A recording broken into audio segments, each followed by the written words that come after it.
నమస్తే, వీటీవీకి స్వాగతం. కేబినెట్ సమావేశం తర్వాత మీడియా బ్రీఫింగ్ లో చంద్రబాబు నాయుడు గారు ఒక ఆసక్తికరమైనటువంటి కామెంట్ చేశారు. అయితే ఈ కామెంట్ ఎందుకు చేశారు అనే దాని మీద ఎవరికి తోచిన రీతిలో వాళ్ళు అర్థాలు తీస్తూ అనలైజ్ చేసుకుంటున్నారు. ఏమిటి ఇది అని అంటే, తను రాజకీయంగా పగ తీర్చుకోవాలని ఎవరి మీద కూడా అనుకోను అని చెప్పని ఒక కామెంట్ చేసి ఆదాని కేసుకు సంబంధించి మాట్లాడుతూ ఈ మాట అన్నారు.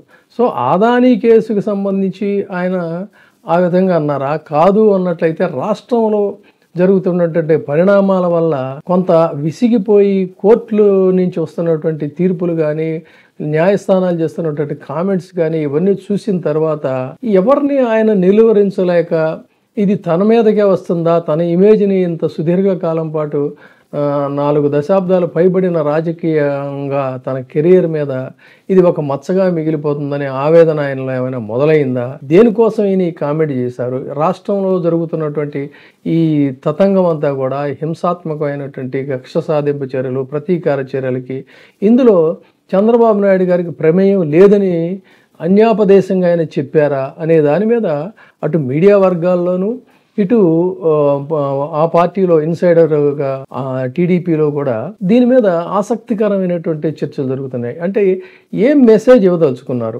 ఇంతకాలంగా రాష్ట్రంలో జరుగుతున్నటువంటి ఈ ప్రతీకారేచ్ఛలు, సంఘటనలు ఇవన్నీ నిజానికి నిజమే. ఇప్పుడు చంద్రబాబు నాయుడు గారిని దగ్గరగా సుదీర్ఘకాలం పాటు పరిశీలించినటువంటి మాబోటి జర్నలిస్టులు కావచ్చు, లేదు ఆయనతో సాన్నిహిత్యంగా వెలిగినటువంటి టీడీపీ సహచరులు కావచ్చు, లేదు ఇతర పరిశీలకులైనటువంటి రాజకీయ నాయకులు కావచ్చు, వాళ్ళందరూ కూడా విస్తుపోయే రీతిలో ఎందుకు ఈయన మంచి మెజారిటీ వచ్చింది, చక్కగా పరిపాలన చేసుకోవచ్చు, ఎందుకు ఇంత ప్రతీకారేచ్ఛ, ఎందుకు ఈ దాడులు, ఈ అక్రమ అరెస్టులు ఏంటి, ఈ వ్యవహారాలు ఏంటి, ఈ వరుస పరంపరలు ఏంటి అని చాలా మంది మనం అందరం కూడా ఆశ్చర్యపోతున్నాం. గతంలో చూసిన చంద్రబాబు నాయుడు గారికి ఇప్పుడు చూస్తున్న చంద్రబాబు నాయుడు గారికి చాలా వ్యత్యాసం ఉంది, ఎందుకు ఈయన ఇలా మారిపోయాడు అని దాని మీద కూడా ఒక జవాబు దొరకని ప్రశ్నగానే మనం చర్చించుకుంటున్నాం. దానికి ప్రతిగా ఈయన ఈ గొడవలకి తన ప్రమేయం లేదు, తను ఒక నిస్సహాయ స్థితిలో ముఖ్యమంత్రిగా తనే టాప్ పొజిషన్లో ఉన్నప్పటికీ కూడా ఒక నిస్సహాయ స్థితిలో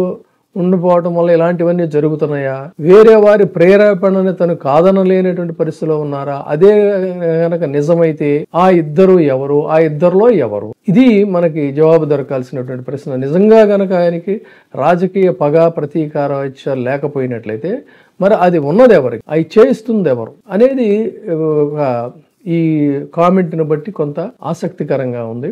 కాబట్టి దీన్ని రాబోయే కాలంలో, ఎందుకంటే ఇప్పటికే న్యాయస్థానాలన్నీ కూడా ఒక్కొక్కటి కొన్ని కేసుల్లో వాళ్ళకి ఇప్పటి వరకు తమకి తిరుగు లేదన్నట్టుగా చెలరేగిపోయి వ్యవహరిస్తున్నారు, ఇప్పటికీ కూడా వ్యవహరిస్తున్నారు. కానీ న్యాయస్థానాల నుంచి మాత్రం వాళ్ళకి ఎదురు దెబ్బలు మనం ఊహించినట్టుగానే, గతంలో చెప్పినట్టుగానే కొన్ని కేసుల్లో ఎదురు దెబ్బలు తగులుతున్నాయి. ఇంకా మరిన్ని తగిలేటువంటి అవకాశం ఉంటుంది. తర్వాత ఇంకా కొన్ని వైసీపీ వారు ఆల్రెడీ కొన్ని తయారు చేసి పెట్టుకున్నారు, వాటిని వాళ్ళు యాజ్ పర్ లా ఆ కేసులను స్వీకరించలేదు కాబట్టి స్వీకరించాలి అనేటువంటి దీని మీద వాళ్ళు రేపు ఒత్తిళ్లు తెచ్చినప్పుడు వాటి రిప్రికాషన్స్ ఎలా ఉంటాయి, దీనివల్ల ఎవరు ఎంతమంది ఎఫెక్ట్ అవుతారు, ఇవన్నీ కూడా సరే రాజకీయంగా వైసీపీ వాళ్ళు చెప్తుంది ఏంటంటే మేము వచ్చిన తర్వాత మీ సంగతి చూస్తూ ఉంటున్నారు. అయితే దాని మీద వాళ్ళకి చాలా ధీమా ఉంది, వాళ్ళు వచ్చేది లేదు, మళ్ళీ మనమే ఉంటామని చెప్పనేటువంటి రీతిలో. కానీ ఇవాళ ఈ లీగల్ ఫైట్లో అయితే డెఫినెట్గా ఇవి ప్రభుత్వాలు ఏమున్నప్పటికీ కూడా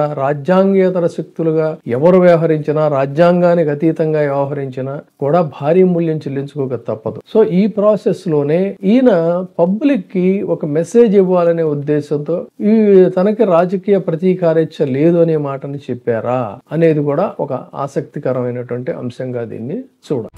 ఇప్పుడే సబ్స్క్రైబ్ చేయండి, లైక్ చేయండి, షేర్ చేయండి. వీటీవీ ప్రైమ్, నీ ఉత్తమాభిరుచుల సమ్మేళనం.